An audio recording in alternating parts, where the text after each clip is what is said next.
Nous allons vous expliquer une des expériences que nous avons précédemment abordées dans la partie scientifique.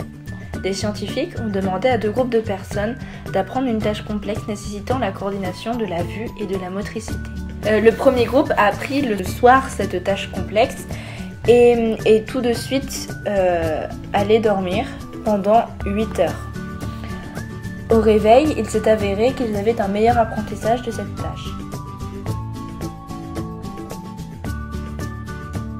Le deuxième groupe, quant à lui, a appris cette tâche le matin. 8 heures après, ils ont été réinterrogés sur cette tâche dans l'après-midi. Et il s'est avéré qu'ils n'avaient pas de meilleur apprentissage de cette tâche.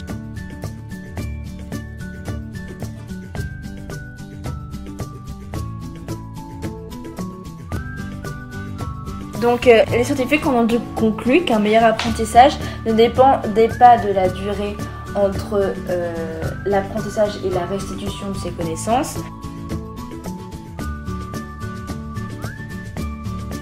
mais de la présence ou non d'un sommeil tout de suite après cet apprentissage.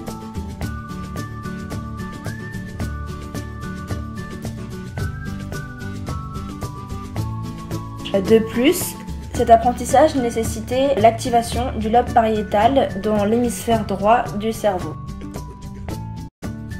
Et des scientifiques se sont rendus compte que lors du sommeil profond de ces personnes, le lobe pariétal était plus actif que les autres zones, mais était parcouru d'ondes lentes caractéristiques du sommeil profond et non pas d'ondes rapides caractéristiques des états de veille. De plus, le sommeil profond est constitué de rêves, donc durant le sommeil profond, le cerveau rejouerait certaines parties de ce que l'on a appris la veille, tout en étant traversé de rêves.